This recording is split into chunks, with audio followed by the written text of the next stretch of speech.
Welcome to Beyond Unmanned, Day 2 of the National Drone Safety Awareness Week. I'm your host, Harry Seto, and I'm excited to introduce you to Scott Currin, who's going to talk to you about how you can improve your flying skills.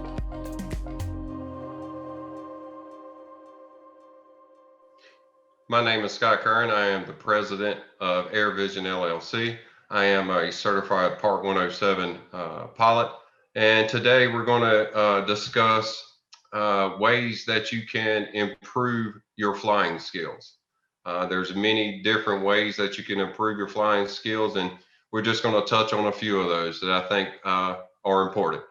One of the first ones is know your unmanned aerial system, or UAS. This involves watching instructional videos of your platform to get familiar with the do's and don'ts of your platform.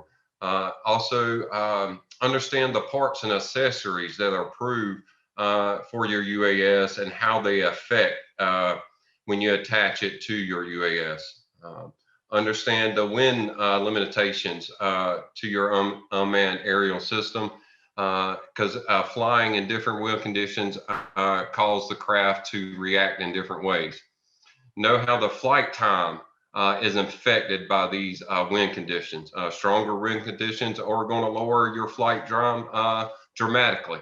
The spec rating of your UAS. What I mean by this is your platform IP rated where it is somewhat or waterproof and dust resistance, or it is not.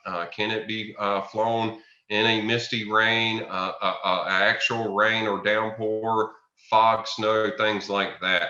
And always keep your firmware up to date.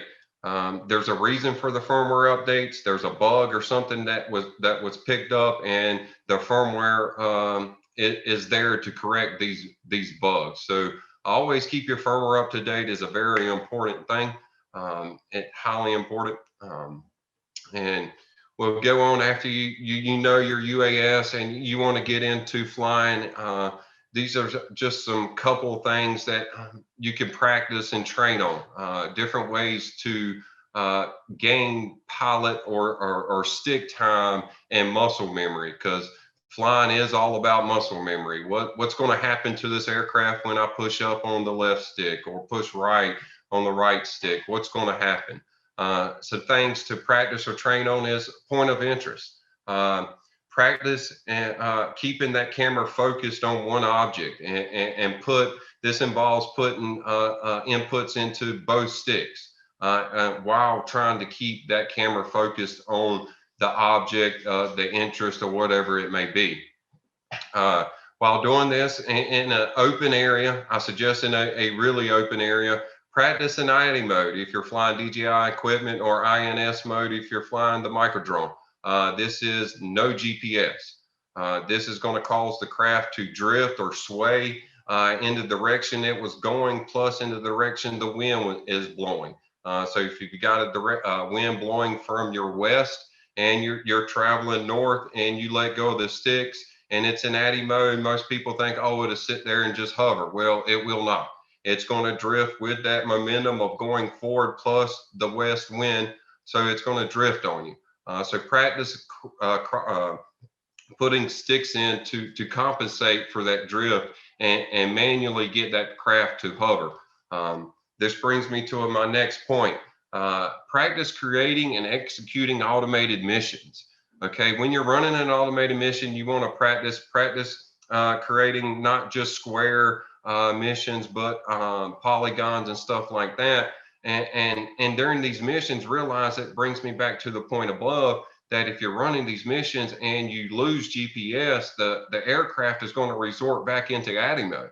And believe it or not, most of your crashes that you see that are people are running automated missions lose GPS, magnetic interference, something like that. Something causes the GPS to fail, and the aircraft resorts back in the Addie mode, where then the pilot's looking at his craft he realizes it's in Addie mode. Well, he thinks it's sitting there hovering, but really it still has that forward momentum and the wind blowing it. So he doesn't realize, and lo and behold, what's there? A tree.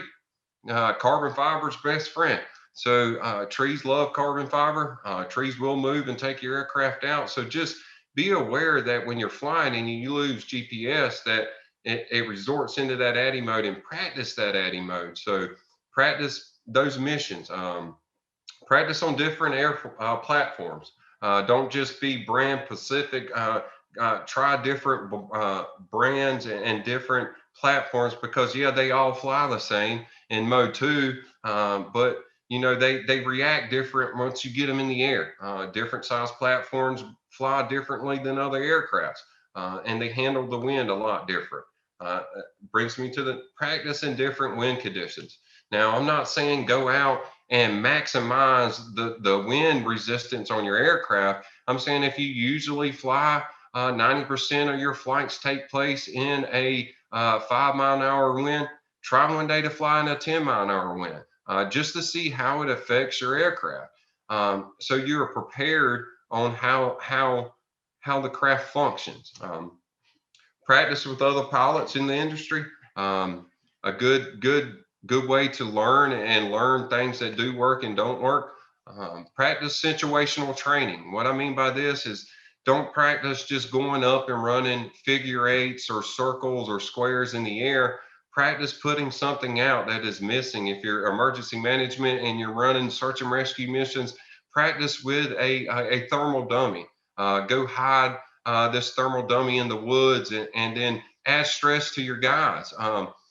During training, say, hey, look, Johnny's out there. He's got 15 minutes of life left. It'll take us 2 minutes to fly to him. We got to land when we got 5 minutes of battery left. So that leaves us this amount of time to find Johnny.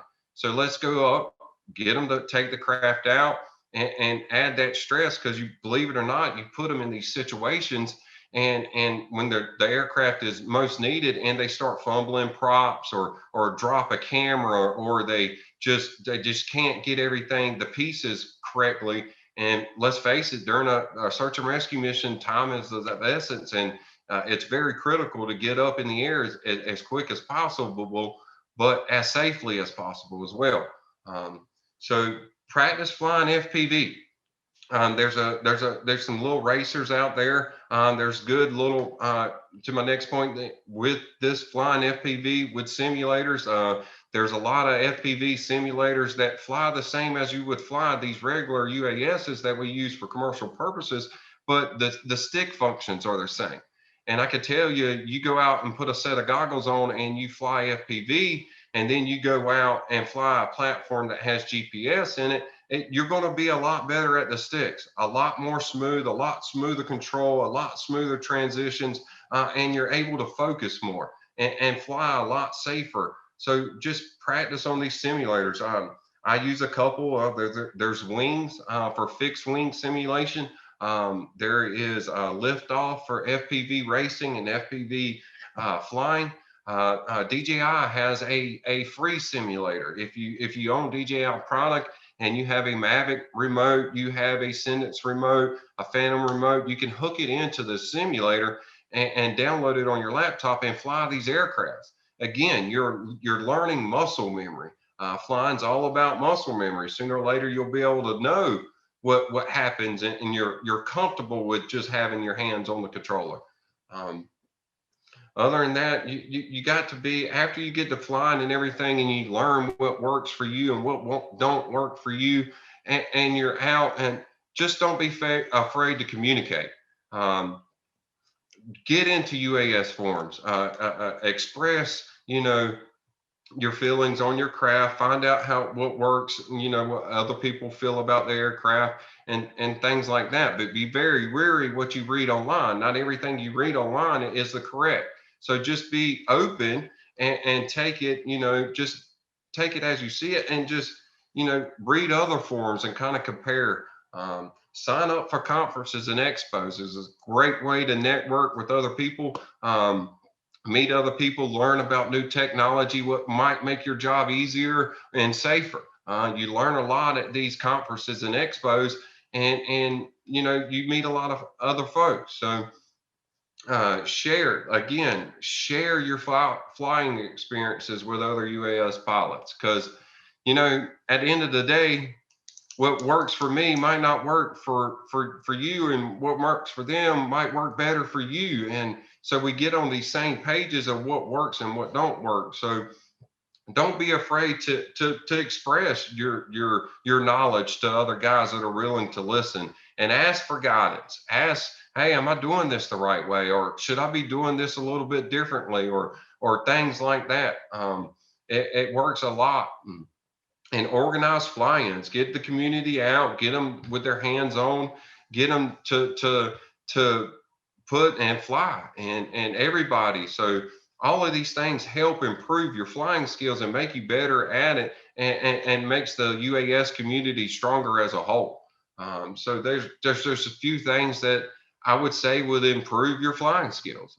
Yes, there's a lot more, and the more you practice, the better you are. Like with anything, you didn't start off riding a bike without the training wheels. So, but sooner or later you got comfortable enough and you took off the training wheels. So practice makes perfect. And the one thing I can say, if you're in the air, just please fly safe, fly smart, and have fun. My name is Scott Currin. Thank you for your time. I hope you found this informative. Don't forget to join me tomorrow at the same time. So until then, like, subscribe, and share, and also follow us on Facebook.